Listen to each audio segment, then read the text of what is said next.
감사절을 맞이해서 감사를 주제로 말씀을 전해드리려고 합니다.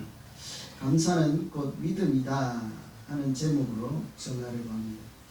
요즘 이 시대를 가리켜서 암보다 더 무서운 질병에 걸렸다. 그것은 다름 아닌 감사 불감증이다. 이렇게 말하는 분들이 있죠. 감사를 모르고 살아가는 시대라는 소리인데, 이것은 사실은 어제 오늘의 문제가 아니라 우리 모두가 어느 순간부터 세상에 감사가 점점 줄어든다, 사라진다, 그런 것을 우리가 피부로 느끼기도 하죠. 우리 가정에서부터 교회에서 또 세상에서 학교에서 마땅히 감사해야 되는 사이인데도 불구하고 감사를 찾아보기가 힘들죠. 여러분, 자녀와 부모 사이 어떻습니까? 마땅히 감사해야 되겠죠, 그죠? 그런데 자녀들이 부모에 대해서 감사를 모르는 시대라고 해도 아마 생각나는 분들이 있을 거예요. 학생은 선생님께 마땅히 감사해야 되겠지만, 감사는커녕 오히려 어때요? 아주 못된 소리를 하고 악행을 주저하지 않습니다. 오히려 반대로 그냥 예전에는 그림자도 밟지 않는다고 그랬는데 오히려 주먹질을 해대고 이렇죠. 학생이 아니라 사람이 아닌 거죠. 여러분, 직장하고 회사하고 회사원은 어때요? 뭐 월급이 적다 어쩐다 저쩐다 이렇게 데모도 할 수는 있겠지만, 기본적으로 회사가 존재하지 않으면 회사원도 없겠죠. 마땅히 감사해야 되는데, 백성과 나라는 어때요? 시민과 나라. 미국 나라에 대해서 좀 감사들은 하십니까? 네. 그래도 계시긴 하네요, 그죠? 세금도 올라가고 물가도 올라가고 뭐 못된 짓도 하고 그렇죠. 그러나 나라 없는 백성이 어디 있겠습니까? 기본적으로 아주 첫 번째 생각은 감사이겠지요. 뭐 학교에서나 제가 뭐 여러분 가정까지 책임질 건 아니까 그 집 아들까지는 제가 뭐 감사를 하든지 모르겠고, 또 회사도 뭐 내 회사도 아닌데 또 궁금해지더라고요. 여러분, 우리 성도님들은 교회에 대해서 감사해야 됩니까? 말아야 됩니까? 나 몰라서 묻는 거예요. 어때요?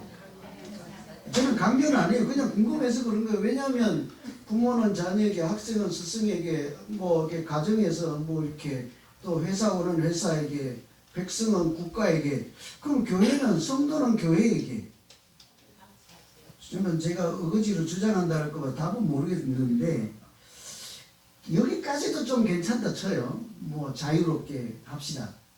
그런데 믿는 사람은, 하나님을 아버지라고 부르는 사람들은 하나님께는 감사를 해야 될까요? 말아야 될까요? 알긴 아시네요. 저도 선배인 여러분들께서 감사하라 하면 저도 할 것이고, 선배인 저보다 나이들이 다 많잖아요. 연세들이 한 30년은 많으시면서 시키는 대로 할 거예요. 그런데 마침 우리가 믿는 사람으로서, 하나님을 아버지로 부르는 사람으로서 하나님께 감사하는 것이 마땅하다. 이제 제가 안 따라할까봐 또 아멘도 안 하시지만, 하여튼 어쨌든 마땅한 거죠.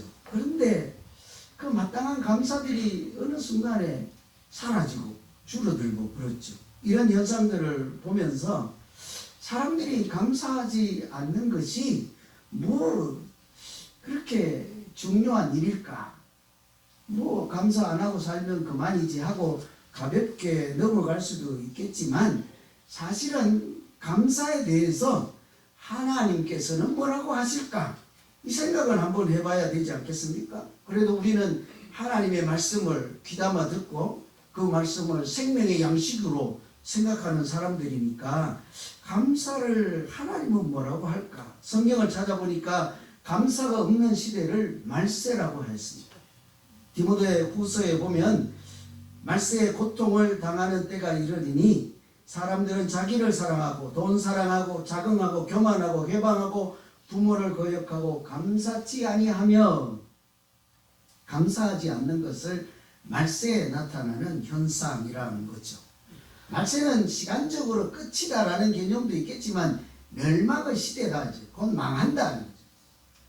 왜 하나님은 우리 가운데 감사가 있고 없음을 말세라고까지 하면서 이렇게 중요하게 말씀을 하실까요? 세상 사람들은 행복하게 살기 위해서 행복하게 되는 비결이 감사에 있다고 하잖아요. 그래서 감사해야 된대요. 나 행복하려면 감사해야지. 감사하면 사람들이 그러는데 행복해질 수 있다고 해요.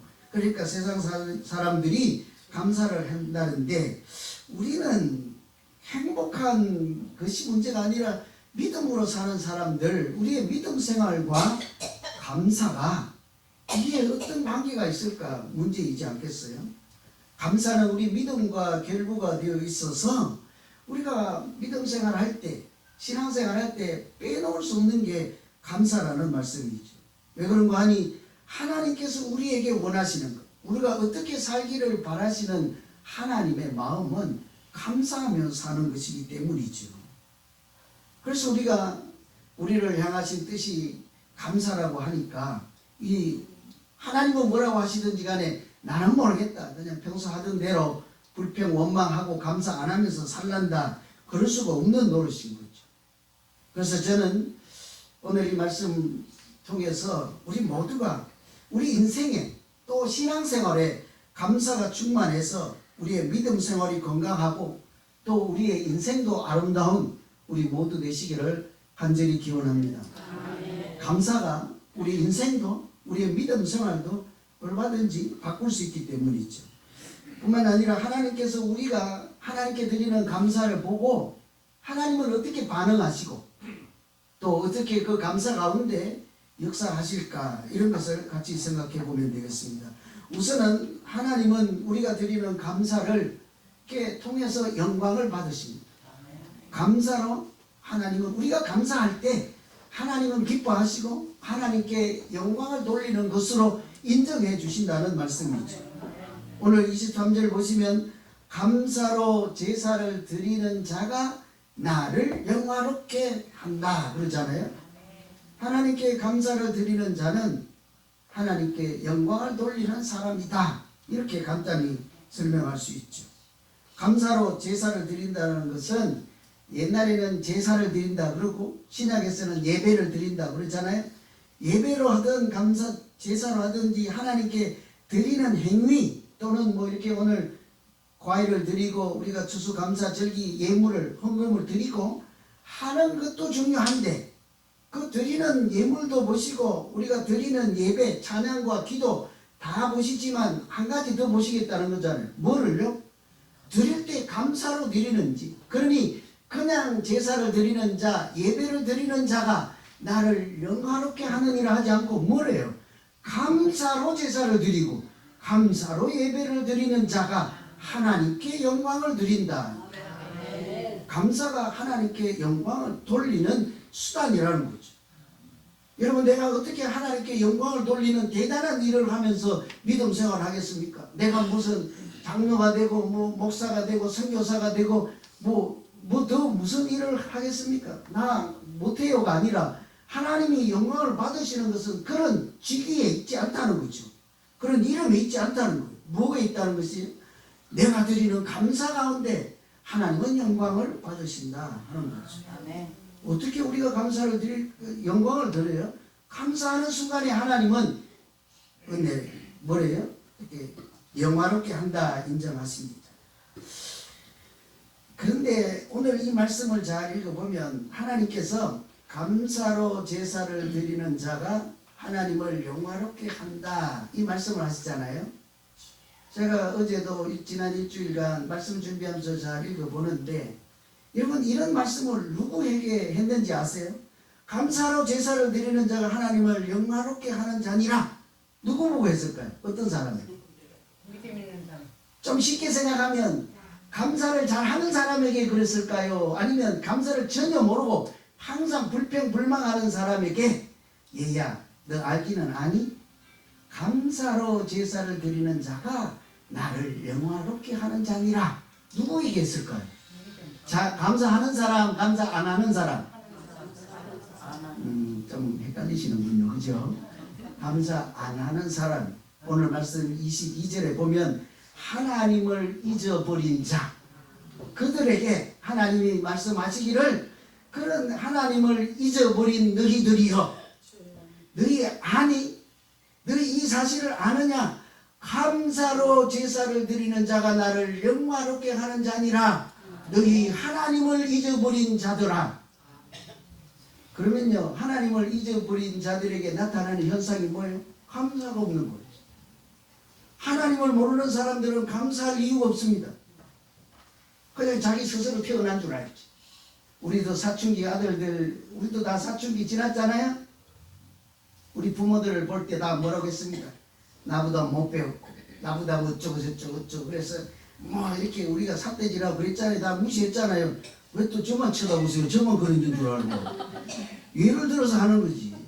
그때는 기고만장해가지고 부모의 귀함이나 감사나 이런 거 몰라. 자기가 그냥 하늘에서 뚝 떨어진 줄 알고, 농사 짓는 부모는 무시하고 장사하는 부모도 귀하게 여길 줄 모르고, 가장 존경하고 이렇게 대단한 인격으로 보이는 사람들이 누군지 아세요? 신학교 다닐 때 자기 아버지께서 우리 신학교 친구 이렇게 왜 이렇게 청소하는 분들 있잖아요. 또 뭐 휴지 주워서 파시고 고물 장사하시는 분 아들, 고물, 내 생각에 고물 장사하는 아들이 왔어, 신학. 저 같으면 그랬을 거예요. 뭐 너 아버지 뭐 하시니? 에이 그냥 사업해. 그러고 말 텐데 이 친구는 전혀 그렇게 내색 없어요. 우리 아버지 어디에서 고물을 수집해서 이렇게 해서 사신다. 자랑스럽게 생각하죠. 마땅한 것이지 않겠습니까? 하나님을 잊어버린 자, 감사가 사라지는 거예요. 그래서 우리가 그런 사람들을 보고 하시는 말씀이 얘들아 너 이거 아니? 감사로 제사를 드리는 자, 감사로 신앙생활하는 사람이 나를 영화롭게 하는 거야. 다른 생각하지 말라. 감사가 하나님께는 그만큼 중요하다는 거죠. 뿐만 아니라 데살로니가 신약성경에 범사에 감사하라. 이것이 너희를 향하신 하나님의 뜻이니라 그러잖아요. 하나님의 뜻이다. 뭐가요? 하나님은 우리가 감사하는 인생을 살기를 바라시는 줄로 믿습니다. 아멘. 이게 하나님의 뜻이란 얘기예요. 아멘. 우리 모두를 향해서 하나님이 기대하시고 이렇게 살기를 바라시는 하나님의 마음은 감사가 있고 감사하면서 그렇게 행복하게 살아가는 것을 하나님은 우리에게 기대하시고 그렇게 살아가도록 도우시는 줄로 믿습니다. 아멘. 근데 아멘은 잘하는데 평소에는 감사가 어디 갔지요? 우리 이제 고민입니다. 그죠? 이렇게 보면 감사는 단순한 우리의 감정 상태가 아닌 거예요. 누구를 대하는 태도의 문제가 아니라 뭐예요? 감사는 하나님과 나 사이에 있어야 하는, 하나님은 나에게 은혜를 주시고 나는 감사를 통해서 하나님께 영광을 올려드리는 귀한 통로이죠. 수단인 거죠. 탈무드에 보면 지혜로운 사람들은 배우는 사람이라고 해요. 강한 사람은 자기를 이기는 사람이라고. 우리는 강한 사람을 누구라고 생각해요? 남을 다 이기는 사람이라고 하잖아요. 지혜서에서는 그런 게 아니라 나를, 자기 자신을 이기는 사람이 강한 사람이에요. 지혜로운 사람, 많이 알고 이미 많이 아는 사람이 아니라 뭐예요? 지금도 계속 배우는 사람. 두 가지는 뭐 잘해도 그만인데, 세 번째는요, 이 행복한 사람은 감사하는 사람이다. 세상 사람들도 자기가 행복하게 살려면 감사해야지 이런 생각을 한다는 말씀이죠. 그런데요, 우리는 행복하기 위해서 감사하는 것이 아니라 사실은 하나님 앞에서 건강한 믿음 생활하고 은혜가 충만한 믿음 생활하고 하나님께 영광을 돌리는 믿음 생활을 하기 위해서 내가 오늘도 감사하기로 애쓸 거야. 이것이 우리의 소임인 줄로 믿습니다. 이게 믿음의 차원이라는 거죠. 감사는 우리 감정과 이성의 차원이 아닌 것이지. 여러분 누가복음 17장에 보면 10명이 있었어요. 나병 환자, 문둥병 환자, 옛날 표현으로 못 고치는 병이라는 거죠. 예수님께서 10명의 그 못 고칠 병, 죽을 병에 걸린 사람들을 다 고쳐주었습니다. 그런데 9명은 사라지고 1명만 예수님을 찾아와서 이렇게 16절에 예수의 발 아래 엎드려 감사하니 그는 사마리아 사람이었더라. 이 사람이 찾아와서 10명이 고침을 받았는데 1명만 찾아와서 하나님께 감사합니다 했단 말이죠. 이 모습을 보고 예수님 하시는 말씀이 10명 다 깨끗함을 받지 아니하였느냐? 10명 다 낫지 않았더냐? 그런데 왜 1명만 왔지요? 다른 사람 감사를 모르는 거죠. 그런데 왜 10명 다 받지 아니하였느냐? 이방인 외에는 하나님께 영광을 돌리러 돌아온 자가 없느냐? 너 외에 다른 사람은 하나님께 영광을 돌리러 온 사람이 왜 없느냐? 믿음이 너를 구원하였느니라. 잘 봐요. 여기에 보면 처음에 이 사람이 감사하러 왔잖아요. 그것을 보고 예수님이 뭐래요?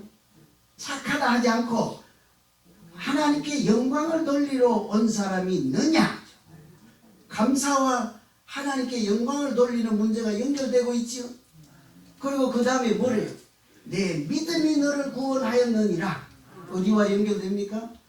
감사는 하나님께 영광을 돌리고 그것을 하나님은 믿음으로 보시잖아요. 이렇게 우리가 감사하며 사는 것은 하나님께 영광을 돌리는 거룩한 산 제사가 된다. 이 말씀을 우리가 평소에 조금만 기억하면 우리 믿음 생활 가운데 열일 제껴놓고 어떻게 해야 돼요? 감사하며 살기를 애써야 할 줄로 믿습니다. 평소에 투덜투덜거리고 감사 안 하는 사람들 열심히 아멘 오늘만이라도 좀 해주시겠습니까? 다 들어놔서 내가 직접 눈은 못 보겠어요. 괜히 보면 또 자기인 줄 알고 또 시험 들까봐. 그래서 저는 오늘 이 말씀을 우리 마음에 새기고 우리 모두가 감사를 통해서 그냥 행복한 그런 수준을 넘어 하나님 앞에 하나님이 기뻐하실 만한 신앙생활도 하시고 스스로도 행복한 신앙 되기를 간절히 기원합니다. 두 번째는 감사하는 자에게 하나님께서 역사를 나타내시죠. 감사를 통해서 하나님이 역사하신다 이렇게 보면 되겠죠. 23절 보시면 감사로 제사를 드리는 자가 나를 영화롭게 하나니 하시고는 그의 행위를 옳게 하는 자에게 내가 하나님의 구원을 보이리라. 감사로 제사를 드리는 자, 하나님을 영화롭게 하는 자, 행위를 옳게 하는 자, 하나님이 그에게 구원을 나타내신다. 여기서요, 감사로 제사를 드리는 자와 행위를 옳게 하는 자는 같은 사람인 거예요. 성경에 보면 간혹 이렇게 문장을 잘 쓰는 사람들은 앞에는 같은 뜻이라도 A 단어를 쓰고 다음 또 반복할 때는 똑같은 단어 안 쓰고 같은 의미를 갖고 있는 다른 단어를 쓰잖아요. 똑같은 거예요. 감사로 제사를 드리는 자, 그 다음에는 표현은 바꾸어서 뜻은 같아요. 행위를 옳게 하는 자. 앞에는 그에게 하나님이 영광을 받으시고 뒤에는 그에게 구원을 하나님이 나타내시리라. 이 말씀 보면 하나님은 우리가 감사할 때 그 감사 가운데 역사하신다는 약속의 말씀이기도 한 거예요. 그래서 감사는 하나님의 능력을 경험하는 기도의 시작이라 해요. 여러분 우리가 막 기도할 때도 하나님 앞에 늘 감사가 아니라 투덜투덜거리면서 기도할 때도 있잖아요. 이것도 안 해주고 이것도 안 해주고 이런 소리 하면서 그렇잖아요. 그죠? 언제 뭐 내년에 홈 편성해놓고 해보요. 왜 내 미워하는 사람만 우리 홈에 다 갖다 놨냐고. 그럴 분들이 한 명은 나올 거 아니에요. 그죠? 투덜투덜거리고 할 수 있는데 이 하나님의 은혜와 기적을 체험하는 비결은 투덜투덜이 아니라 뭐래요? 감사가 기적의 시작인 거죠. 사실은 우리가 감사하는 순간에 이미 하나님의 역사는 우리 가운데 나타나기 시작하는 거예요. 그래서 빌립보서의 말씀 보면 아무것도 염려하지 말고 다만 모든 일에 기도와 간구로 너희 구할 것을 하나님께 아뢰라 그러잖아요. 여러분 제가 성경 잘 외우는지 체크 좀 해주세요. 빨리 주무시는 분들 잘 정신 차리고 빨리 제가 성경 틀렸는지 안 틀렸는지 틀리면 오늘 밥 안 먹을 테니까 아무것도 염려하지 말고 이 생각 안 나요. 큰일 나요. 다만 모든 일에 기도와 간구로 너희 구할 것을 하나님께 아뢰라.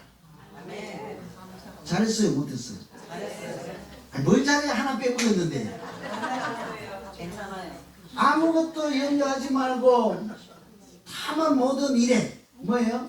기도와 간구로 너희 구할 것을 하나님께 아뢰라가 아니고 너희 구할 것을 감사함으로 하나님께 아뢰라.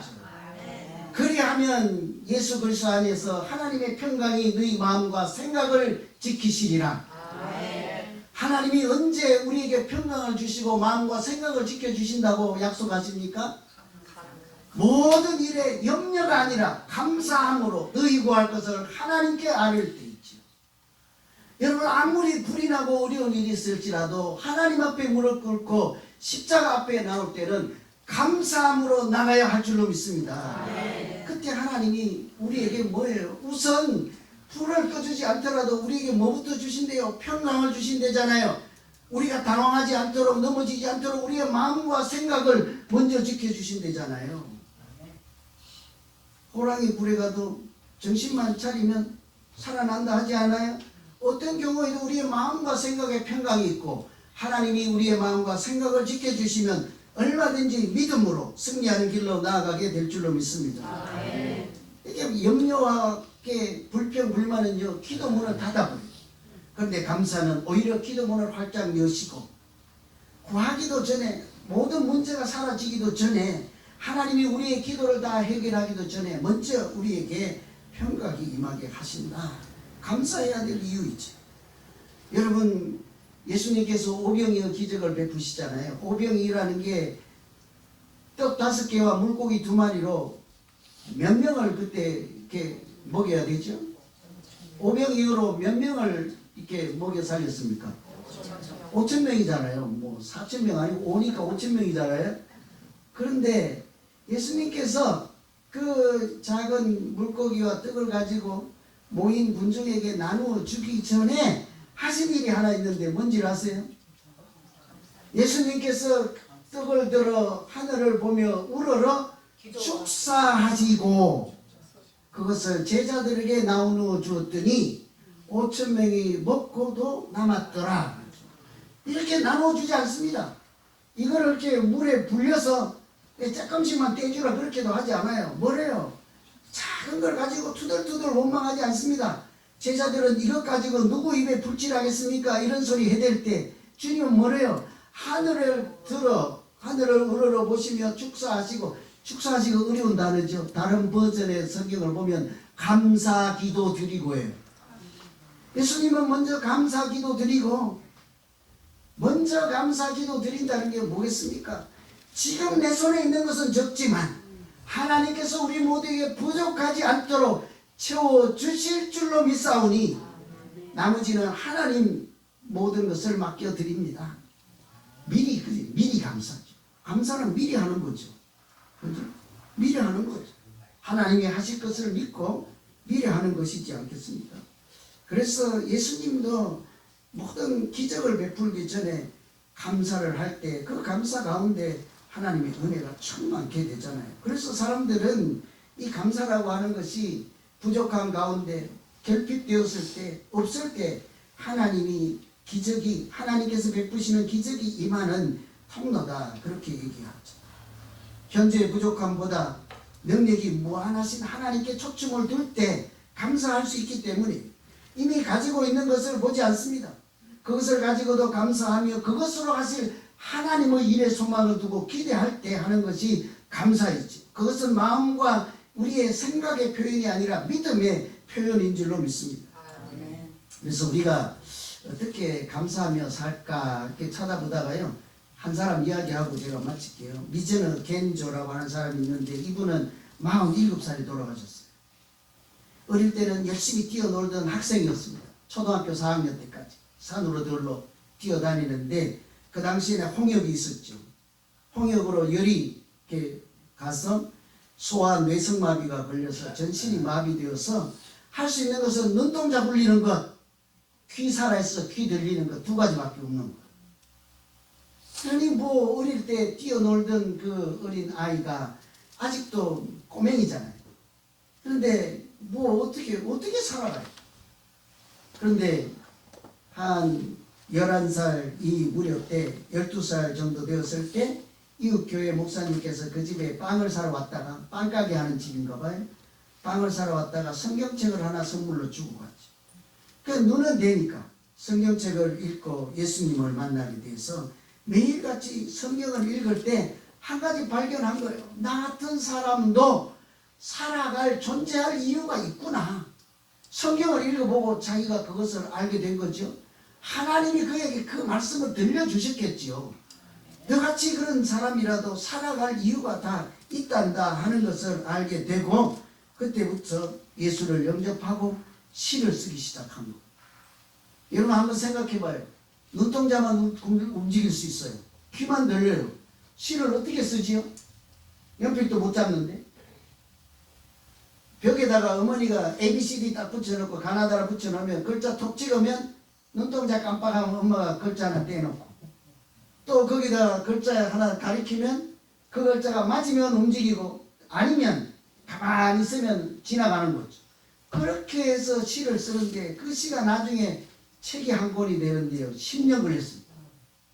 10년 동안 시를 써서 붙인 책 이름이요. 감사는 밥이다. 짐작이 됐어요? 감사는 밥이다. 이제 오늘 이제 추수감사지인데 밥 안 주면 삐지 갖고 다음 주에 교회도 안 나오고 있어요. 그렇게 중요한 거예요. 우리 밥 한 끼 두 끼는 괜찮아도 한 4끼 5끼 끼니 굶어 보세요. 보이는 게 없잖아요. 우리가 먹어야 살지 않습니까? 감사도 그런 거예요. 우리가 감사하지 않으면 사실은 하나님과 호흡이 안 되는 것이 감사라고 할 거예요.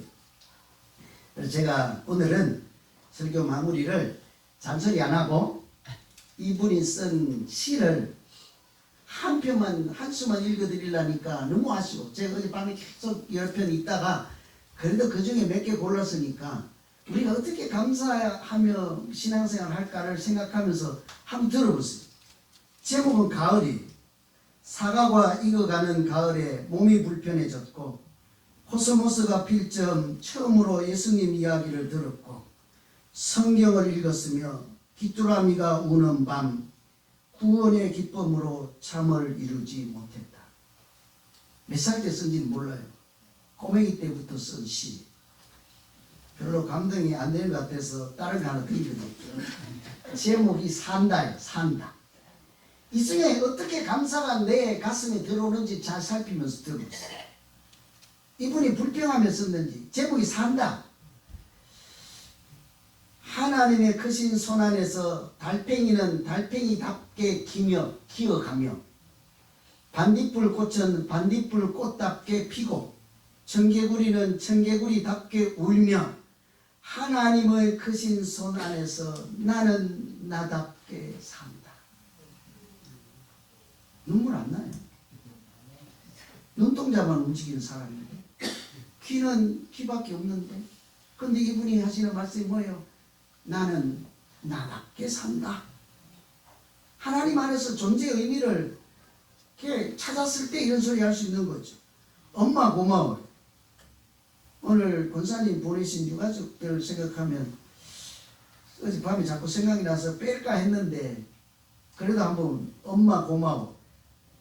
나의 손이 되고 발이 되고 슬픔 고통을 함께 해주셨던 엄마. 겐조를 천국으로 보낸 후에 가고 싶다고 언제나 말씀하셨던 엄마. 먼저 가서 미안하다고 말씀하시고 이른 봄 아침 천국으로 가버리신 엄마. 이분의 고백에 감사가 보여요? 불평이 보여요? 아시죠? 설명이 필요 없죠. 이번에는 제목이 좀 길어요. 그리스도를 알기 위함이라는 걸 깨달았습니다. 병으로 쓰러졌던 그때는 눈물이 흐르고 슬펐지만 영의 아픔을 치유하시는 그리스도를 알기 위함이라는 걸 깨닫고 기쁨과 감사로 바뀌었습니다. 친구에게 외면당하는 그때는 밤에 잠들지 못할 만큼 원망스러웠지만 영원히 변치 않는 친구 되신 그리스도를 알기 위함이라는 걸 깨닫고 기쁨과 감사로 바뀌었습니다. 실수했다는 그때는 마음이 혼란스러웠지만 모든 것을 속죄하신 예수 그리스도를 알기 위함이라는 걸 깨닫고 기쁨과 감사로 바뀌었습니다. 원망하고 불평하고 이런 것들이 다 예수 그리스도를 알게 되는 수단이 되어서, 그래서 결국은 예수님 알고 보니 그것들이 다 뒤바뀐 거죠. 감사한 일이었다는 것을 고백하잖아요. 마지막으로 제목이 그저 감사할 뿐이에요. 나는, 가족, 사람, 주를 위해, 이게 한 줄에 한 단어씩 있는 거예요. 나는, 가족, 사람, 주님을 위해 아무것도 할 수 없어. 주님, 사람, 가족의 풍성한 사랑에 그저 감사할 뿐, 그저 감사할 뿐. 이런 감사하는 사람이 누구라고 그랬어요? 눈밖에 못 움직인다니까요. 귀밖에 들리지 않는 사람이잖아요.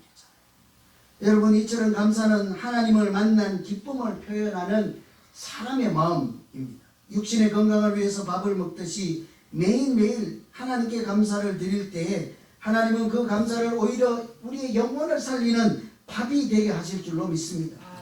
감사할 줄 모르고 원망 불평만 하다가 말세에 사는 사람이라는 소리 듣지 않고 멸망할 사람이라는 소리를 듣지 아니하고 오히려 모든 일에 어떤 형편에서도 감사로 제사를 드릴 때 우리는 하나님께 영광을 돌릴 뿐만 아니라 감사를 통해서 하나님이 베풀어 주시는 기적과 은혜를 만나서 복된 믿음 생활하는 모두 되시기를 다시 한번 간절히 기원합니다. 기도하겠습니다.